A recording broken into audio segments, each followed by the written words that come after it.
Screw up my mint. It's always a good way to start, right? Hi everyone, and welcome back to the channel. I apologize for my minor absence as I'm going through vet school. Just have to keep plugging away and doing my exams and stuff like that. But I am back. Today I am going to actually be doing a video that's pretty personal to me, as it's letting you guys get to know me a little bit more with one of the larger aspects of my life, which is centered around my animals.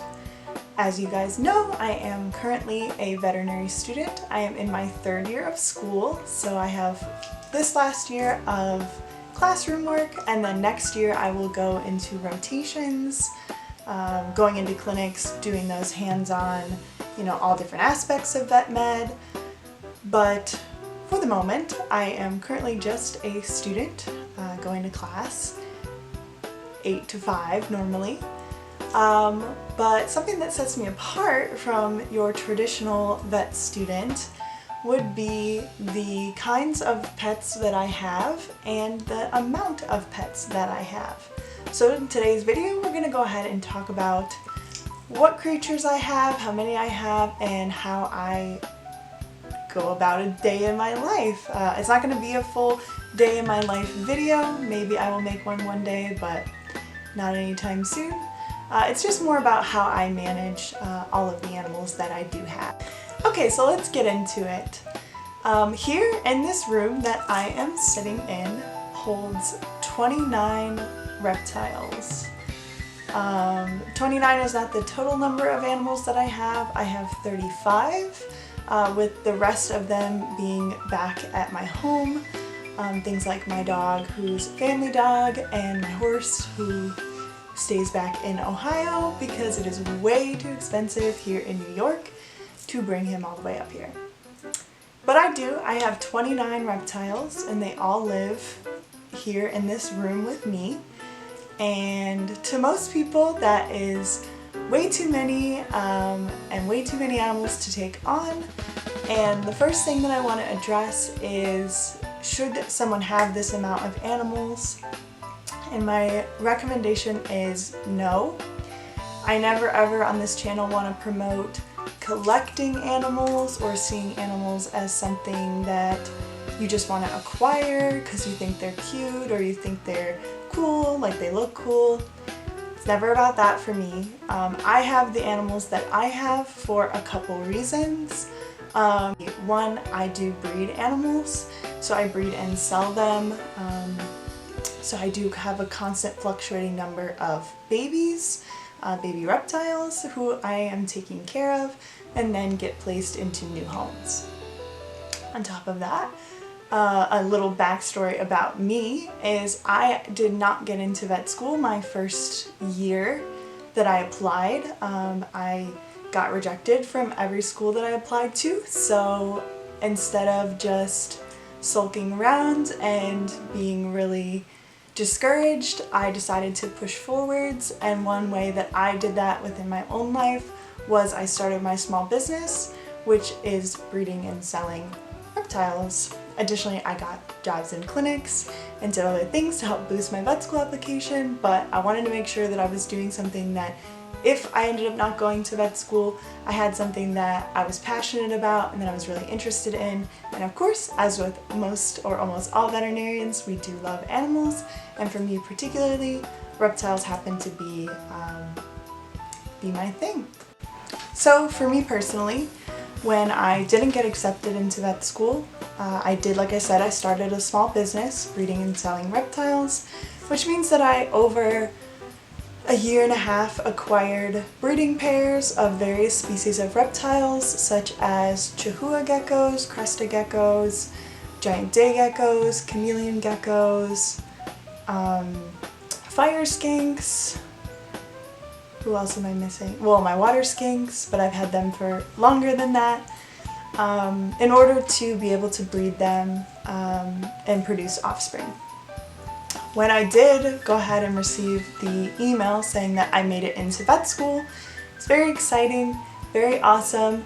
But the next biggest question was, well, what do I do with these animals? Because I'm now going to school and I'm going out of state, unfortunately. My parents' ideas was we'll just sell them. For me personally, for the breeding animals, I definitely could have rehomed them, but I do have personal reptile pets as well. I had 2 leopard geckos at the time named Jazz and Blue, a corn snake named Emmett, who is this bottom tank behind me, and then I had my female giant day gecko, who is up there. Her name is Sunday. I made the giant day gecko video about, or the one that I was holding. So for those animals, they were my personal pets. And for me personally, when I decide to take on an animal as a pet, that means their whole life unless I'm physically unable to care for them. So they're locked and loaded, they're coming with me, or I'm figuring out a plan for at least them. Part of those emotions also did transfer to my breeding animals. These animals aren't just kept in, tiny little enclosures and just, not thought about, not cared about. They each have names. I've gotten to know each of their personalities, and it was really hard for me to just sell them and get rid of them when they helped me through a really difficult time in my life when I wasn't in vet school. It didn't feel right to just say, thanks for helping me, time to discard you, gotta go, I'm off to bigger and better things. So for me personally, I decided that I am going to vet school and I need to find a way to make sure that my animals can in fact stay my animals. Another quick notion, once again, I don't ever want to promote keeping a mass amount of animals. Please know that is never my stance on things. I'm just gonna share with you how I was able to keep the animals the amount that I have. Know that your situations may be different, and in no way am I saying or implying that rehoming an animal for whatever reason is wrong or bad. You have to do its best for that animal as well as for you, but you always want to make sure if you are going to rehome your animals that they are going to somebody who will care for them, will give them proper enclosures and enrichment, and sometimes that can be really hard to do. But just make sure you're not just like giving them to somebody, especially if it's a pocket pet like a hamster or a guinea pig. You never want to really post them on like Craigslist or anything or give them away for free, because sometimes people can not really buy them, but get those animals and use them for snake food. So you just want to really make sure you're vetting the person if you do decide that you have to rehome your pets. Okay, so how was I able to keep the number that I had? Did I move right into a house like the one I'm in right now? Or what did I do my first year of vet school? Well, my first year of vet school I spent in the dorms, which anyone who knows anything about being in dorms, they have a lot of rules and they're normally very strict on their rules. And the exception for our vet school building or dorms was that you could bring 1 pet with you. Now, for me, I have 29, so how do you go about figuring out ways to keep 29 pets when you're legally only allowed to bring 1 of them? Well, I relied on some generosity of friends of mine and coworkers of mine and family members of mine to take and foster the animals that I had so that I could still keep them, which is something that even to this day I am so blessed that people decided to help me out with that. They could have said no, they could have said I can't, and that would be so valid, it would be so understandable. But I had a good number of people step up and say, I will watch an animal for a year for you, I will watch these animals for you, I can take this amount, I can take this amount, whatever. And honestly, even to this day, I don't think that I deserve that amount of kindness. Like, that is so, so, so amazing, and I'm so grateful for every single one of the people who did that for me, including my family members. They are consistently irritated with me for working with reptiles, but it's mostly because of the struggle of moving cages and doing things like that, like it's my fault. But they always have stepped up and helped me, and that is something that I am incredibly blessed to have, and I just want to shout that out because those people did not have to help me. They decided to help me from the kindness of their heart, and one day I hope to be able to pay them back in some big extraordinary way, and who knows, maybe we'll film it if we ever get there. But those people really did help me, and they allowed me to put those animals in their care for that year that I was in my first year of vet school. Something that did come about from that, though, that is really hard and is really tough, is that some of my animals didn't make it. I am in no way saying that anything bad happened with the fosters. The fosters were amazing, they did a great job, but sometimes animals just have things that just don't work out, and they just end up doing bad, doing poor, getting sick, you know, X, Y, and Z. It does happen. So I did lose a couple animals. I want to be transparent about that. They did pass away in those foster homes. And once again, the fosters did nothing wrong. Sometimes animals just, they don't do well. And it's really sad, and it's really, really hard. Additionally, the pet that I brought to school with me to live as my one pet was my leopard gecko named Jazz, and unfortunately he passed away when I was in my first year of vet school, which is a pain that I cannot explain, like fully express, and I cannot fully say the grief that I went through. I have no idea what really caused his death. I just found him asleep under one of his rock structures, just like posed like he was sleeping, and he just never woke up, which was really, really, really, really hard, and I still really struggle with. So I went from losing some of the animals that obviously I care so much about to also losing my best friend, which was Jazz. So I don't want you to think that this is all sunshine and rainbows if you do decide to try to find a way to foster out your animals or whatever. This is just the nitty-gritty truth of what I went through to keep my animals in my name and the things that transpired with that and all that that implies. Okay, moving away from sadness and things that are depressing. After my first year of vet school, I instantly was like, I'm moving out of the dorms because I hated the dorms. They sucked. It was a bad decision. That was a bad move. But I do believe that everything happens for a reason. I made some really, really great friends in vet school, one of whom is now my roommate. And she was looking for a place, and I was looking for a place, and we ended up finding this beautiful home that we live in, that we rent, obviously. And it is just perfect. It was everything I could ever want for a place to live, and I did make it very clear, and if you do have animals, please do make it very clear to your roommates that, you know, you do have the intention of bringing your animals with you. If you don't, if you try to hide from them, like hide your animals from them, that can cause a lot of distrust, that can cause a lot of problems. If you need help with one of your animals, if you can't be home, you can't rely on your roommates to be willing to maybe assist if you lied to them and you haven't told them about like the animals that you have. Additionally, you need to make sure that your roommates are okay with the types of animals that you have. All of my roommates are in vet school, and they are both amazing human beings, which is a plus because as vet students, they tend to like all animals. But if you're working with reptiles, like how I do, a lot of people don't feel that way about reptiles, and as upsetting as it is to us reptile owners, we really can't blame other people for being scared or not liking them.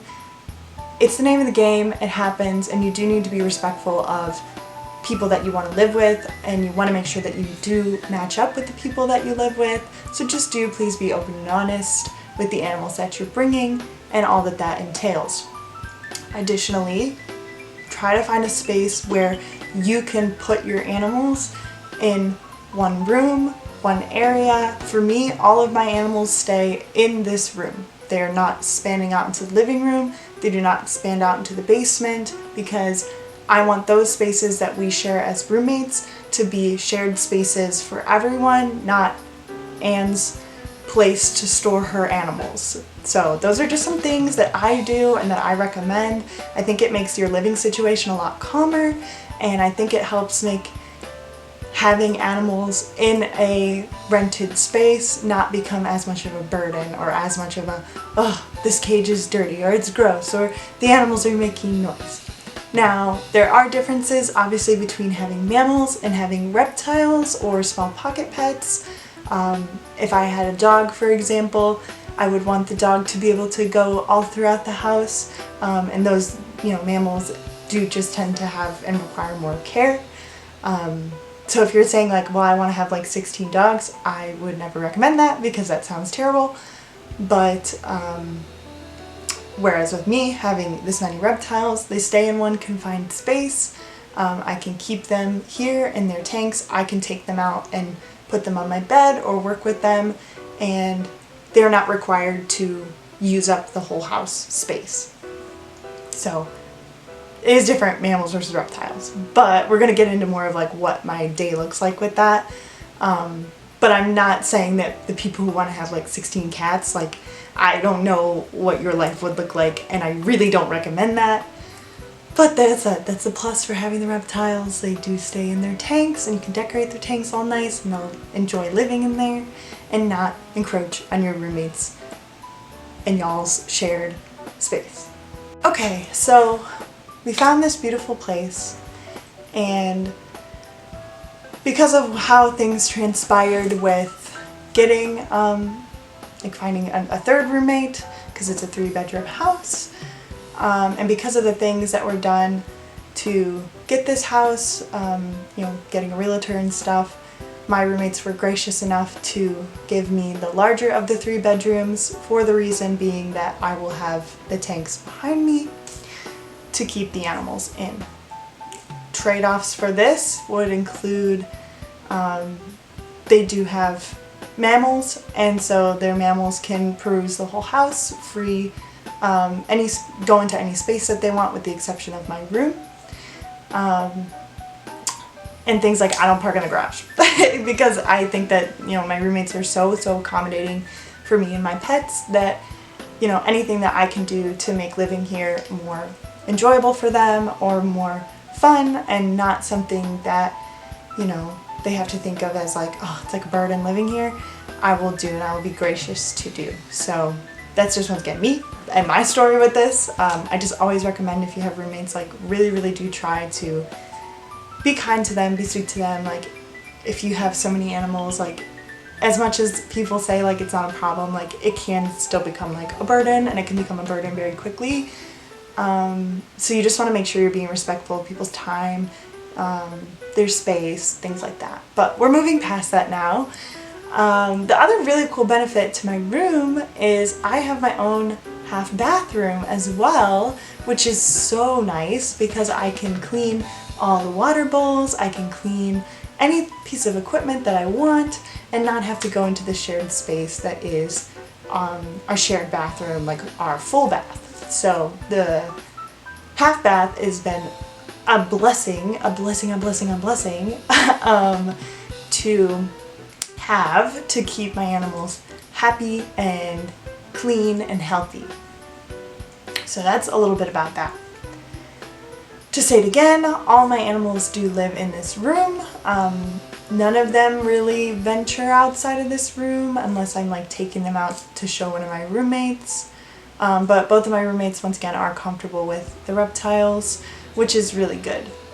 So let's move on to what my time looks like taking care of 29 animals, because that does sound like a lot and it sounds very overwhelming, and to some people it probably would be, but to me, I actually find it an incredibly amazing blessing that I get to work with these animals every single day, and I think that these animals are directly correlated to my success in vet school thus far. Okay, so as previously stated in other videos, I desire to be a dog and cat vet. No, I desire to be an exotic animal veterinarian. Who would have thought? What a shocker. With an emphasis on reptiles and birds and pocket pets specifically. So after vet school, I hope to get an internship and a residency, and I would like to become an ACZM, go the ACZM route for companion animal exotics. That's the whole goal. I think maybe it'll change, I'm not sure, but I do have a plan, and I do have something that really drives me and is my why in vet school. And my why is to understand the animals behind me better and to help owners do better with their pets and care for their pets better, and have somebody that when they go to take their animal to the vet, they actively understand what species they're bringing in, what's going on with them, what their care requirements should be, and have that base general knowledge that you would want your healthcare provider to have.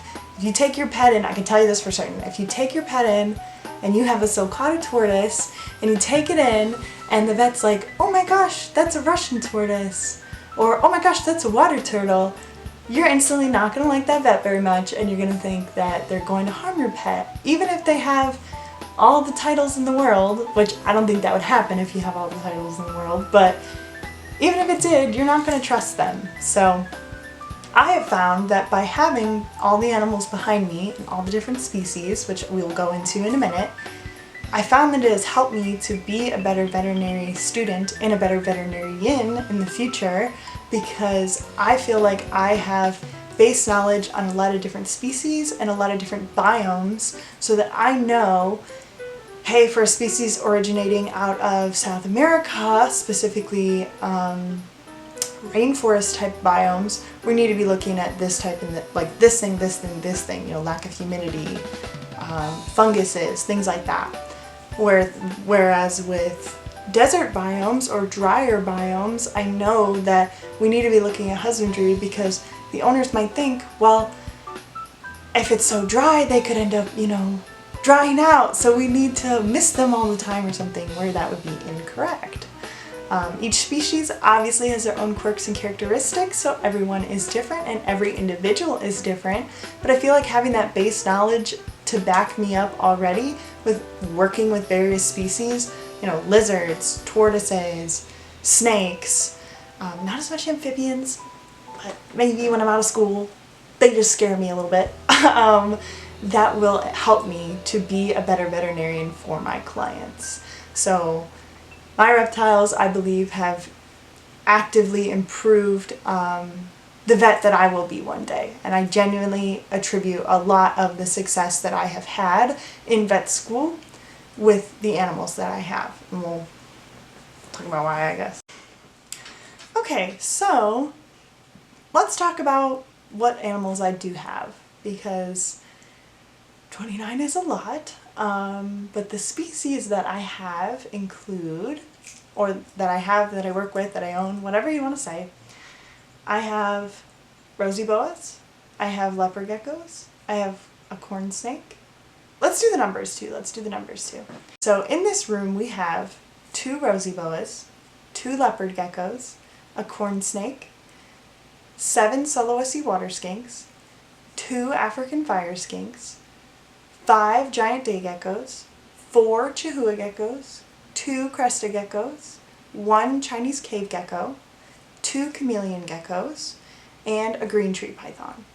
And if you add all that up, it should equal 29. But I'm not looking at it at my phone at the list. I'm just trying to go through the tanks behind me without just looking at them. And I'm pretty sure everyone has just been accounted for, which is good. But yes, those are all of the animals that I have in this very room. And they are all a mix of mostly being behind me, but there's my chameleon geckos are on my desk over there, and my green tree python is behind the camera in his tank. And like I said, it's a lot and it can be very overwhelming, but there are some beauties in having all of these animals be reptiles. The biggest thing and the most questions I get is, how do you have time to care for them every single day? Well, for me personally, when I knew that I wanted to bring my animals to vet school, I did a couple things to ensure that the time requirements to care for all of the animals would be more synchronized and scheduled more appropriately, so that I can make sure that I have the time in my day to get everyone the care that they need. One thing that was just essential, that just kind of happened, is I don't have any animals currently that require every single day feeding. I don't have like a bearded dragon that needs fresh, green vegetables and other things all the time. I don't have anything like that. The only exception to that rule is when I have baby animals, which I do currently have. They do get fed, water changed, like fresh water, and checks every day.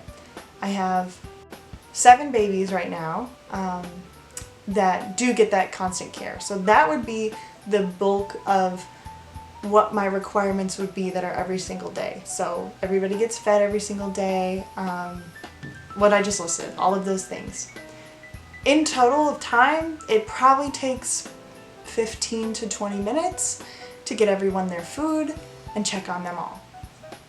Additionally, with the geckos that I have, the giant day geckos and the baby chihuahuas, they can also get a mix of a fruit mix. So take the powder, add the water, the right requirements of water, mix it up, and I can just give it to them. So that's a very easy way to get them food, but their food is also supplemented with live insects as well. So we do alternate between both so that they're getting that appropriate protein amount, as well as vitamins and minerals and other things from the powder diets that they have. So that makes it pretty easy on days when I just mix up the food.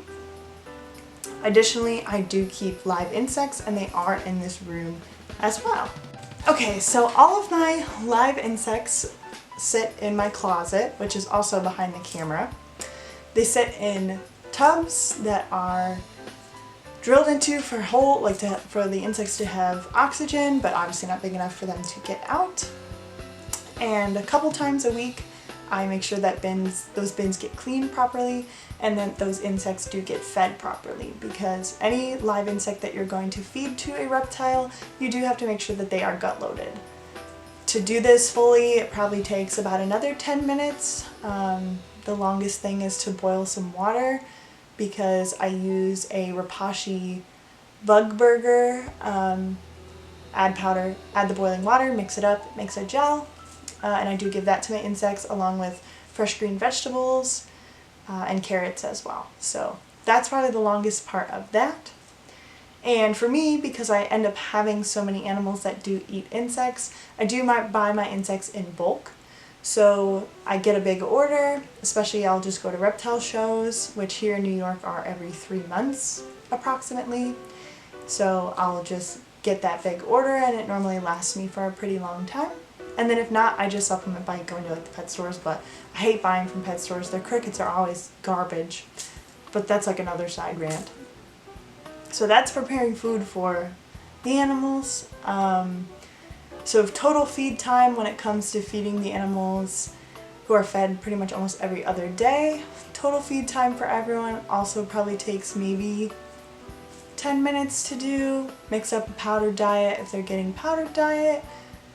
Mix up some insects in some supplementation, put them in the cup, put them in the tank, and they'll hunt for them themselves. So I don't normally sit and just tongue feed every individual animal, but I do like to make sure at least once a week I do tongue feed any that will take it, so I at least am certain that they are getting a good number of insects.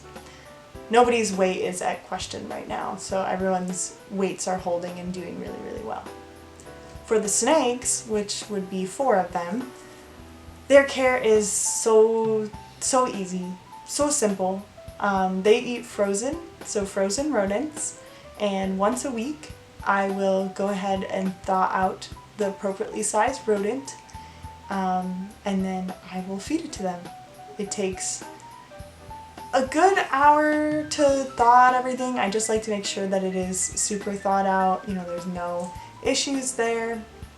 But then once the rodent is thawed, it takes maybe 20 seconds to 10 seconds maybe for each animal. Just put it in with tongs, make sure they get it, give them a little rough up with the mouse so that they can really attack it and get that good feeding response, and then all is well. For my tanks also behind me, one big thing again was just optimizing my space and optimizing how the tanks function so that they function to benefit me, well, the animals inevitably, but benefit me in terms of time management. So the way that I did that was, of course, I bought tanks that could stack. Having this ability meant that I could have a good number of tanks and take up less floor space because I'm not having to put tanks all over the place. They just simply stack on top of each other. I really like these enclosures and I do plan on doing a review on them. I think that they have a ton of pros. There are good, a couple cons as well, so I will definitely make a review. I think I have enough enclosures to where I could, I can say that I can speak on what I think about these enclosures, considering I have 1, 2, 3, 6, 9 of them. Another thing that I did to optimize my tanks working on my behalf would be the installation of a misting system on all of my systems that require consistent humidity and animals that like to drink from droplets on leaves and on glass. So majority of these tanks, with the exception of the arid setups in what I call Tower 1, have a misting system sprayer installed onto them, and they do get misted about 2 to 3 times a day for varying lengths of time. So nothing that's crazy, but enough to where the plants can get watered, the animals can get water, and they can stay, they can stay happy and healthy, and also their humidity can spike up and down throughout the day. This is really helpful because if I didn't have this system, I would have to go in and individually mist the cages a couple times per day, which is definitely not like an annoying task by any means, but it can be something that is time consuming. So by having an automated system that can keep track of this for me, I definitely save time. So if you're looking to upgrade your systems in any way, I do highly recommend getting some sort of automated misting system, as I do find that it is such a lifesaver when it comes to keeping your animals watered and their tanks properly having the proper humidity levels. The other thing that I did to optimize time and improve welfare for my animals would be the purchase of the Luminize Arcadia UVB and LED lights. I'm not saying that because I'm sponsored. I'm not. I would love to be sponsored by them. Arcadia, please reach out to me. But I'm not sponsored by them in any way. I did buy these lights because I wanted to try them out. I had read about them and I think that I thought they were really cool with how the Luminize work. If you don't know what the Luminize Arcadia light systems are, I'll give you a little rundown. What they do is basically these lighting systems promote basically what we experience on a day-to-day basis of the sun rising, getting to its full intensity, and then slowly powering themselves back off. Having like a full day cycle, if you will.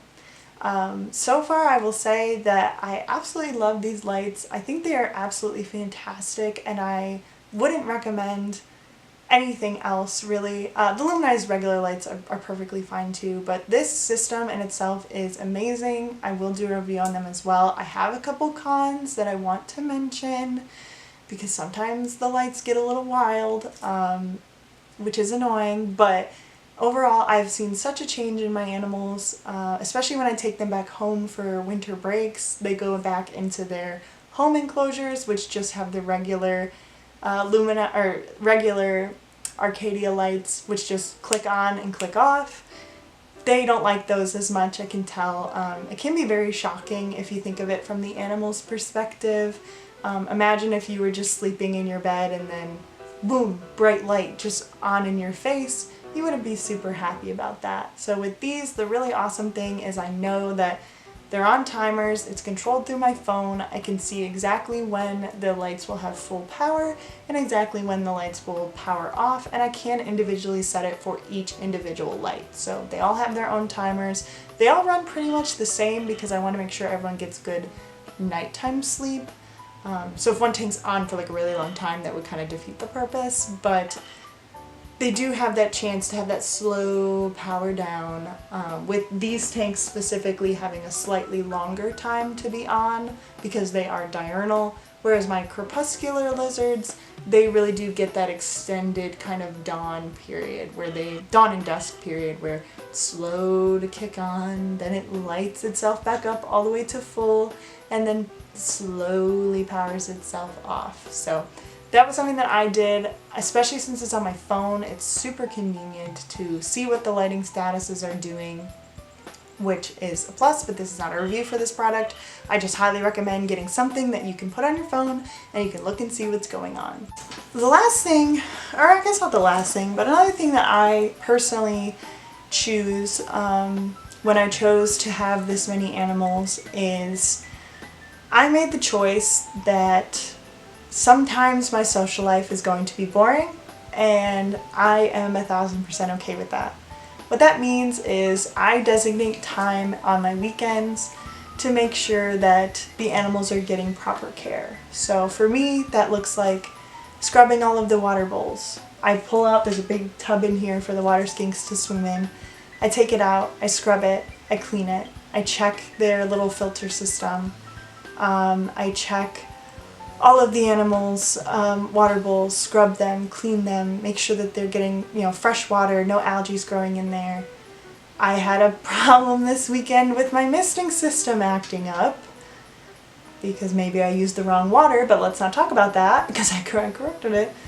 But what that looks like now is taking apart the nozzles, cleaning them, learning how to fix problems that come up with the systems and with my enclosures. And I do dedicate that time to the animals because I personally find it very rewarding and very worth it. A lot of people, as I've stated, would find caring for this many animals to be overwhelming, whereas from my point of view, I find it to be the exact opposite. I love getting to spend time with my animals, and I love getting to take the time to care for them and learn different ways that I can be doing things better. I love getting to feed them and see that they're eating well and thriving well. They look good. They're getting along. If they live with other lizards, they're all getting along and nobody's having problems. I don't find anything that would be a time requirement when it comes to the animals to be a burden in any way. If I have to end up staying up a tiny bit later to make sure everyone gets proper food, then I'll do that. It's not something that I would ever consider for me personally to be seen as a burden or overwhelming, or I would have never said in my life, "Ugh, I gotta go feed animals," because I don't see it that way. Some people do, and if you do, then I would highly suggest downsizing the amount of animals that you have, because just because you have a lot of animals does not mean that they're getting, the best quality care. So you want to make sure you're always trying to promote that and push best quality care. But for me, I genuinely find when I get to care for my animals to be the most stress relieving and amazing time that I have. Vet school is really stressful and it's really hard. It's something that maybe we'll get into more about, again, my experiences in vet school. I made the video about what I would want to know beforehand, but being in vet school is really hard. It's a beautiful and amazing experience. I'm incredibly blessed to be here with amazing people, but there are days where you want to just crawl in bed and give up and say, I'm done. You fail a test, you struggle with the skills lab, you don't understand something as well as you wish that you did. But for me, the way that I find comfort and I find, a restoration in my love for animals and my love for what I do is caring for the animals behind me. Additionally, they're my why. They're the reason why I want to be a veterinarian. I want to help reptiles, like I said, get the best quality care that they can. And part of being in vet school, as annoying as it is, it's dogs, cats, cattle, and horses. That's what it is. Maybe the occasional bird for they have nucleated red blood cells. It's cool. We don't get that exposure really much in vet school. And if you do, you have to hunt it out, which is what I do with externships and, maybe elective classes or whatever. But they teach me so much all the time about about themselves and about how to be a better practitioner and a better, somebody who can provide them with good care, whether that be husbandry or medical. So I find that in itself to be incredibly big blessing, that I do get the chance to work with such amazing animals and I do get the chance to learn so many amazing things. So 29 is a lot, but me personally, I wouldn't have it any other way. Okay, so let's recap. What did we talk about this video? We talked about the species that I have, how I got through my first year of vet school without all the animals while still keeping the animals, what I do almost on a day-to-day basis, which is feeding, checking everyone, making sure they all have clean, fresh water, making sure nobody has any injuries, which just comes with like checking them. I guess I didn't really list these things, but hopefully you can extrapolate when I say, oh, I check them for how they're doing.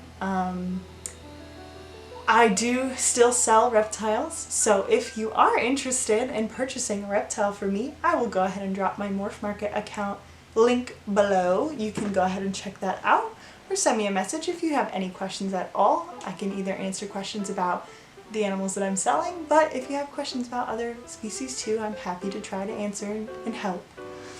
I talked about how having reptiles is a boost for me personally within VetMed itself, talking about the experiences that I've had, the ways that I've been able to learn from them, and the different tips and tricks that I've learned to increase my animals' welfare, as well as cutting down on my time requirements through new equipment and ways to keep them.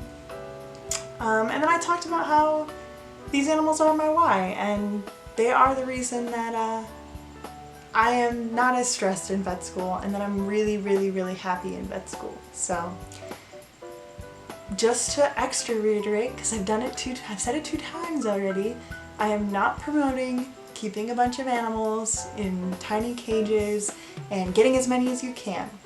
Not promoting that in the slightest. The only thing I will say is, if you are somebody who does have a passion for reptiles or for whatever pet you prefer, I hope that you continue to pursue whatever career that is. If it is vet med, welcome to the club. Please join the club of caring for reptiles, because we need more vets. I hope this gives you a better understanding of me and the animals that you will see in the tanks behind me. I will try to get some footage of them, but I hate waking them up to take footage, take videos of them. If they're not already awake, I like to just leave them asleep. But hopefully that gives you a little more insight into how many animals I have, why I have them, and what I do on a day-to-day basis. With that said, I hope you enjoyed this video, and I will catch you in the next one.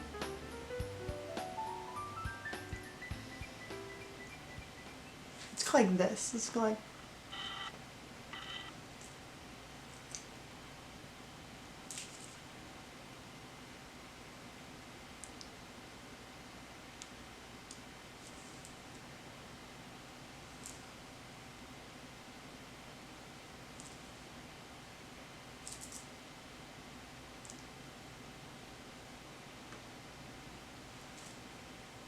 Okay, that should be good.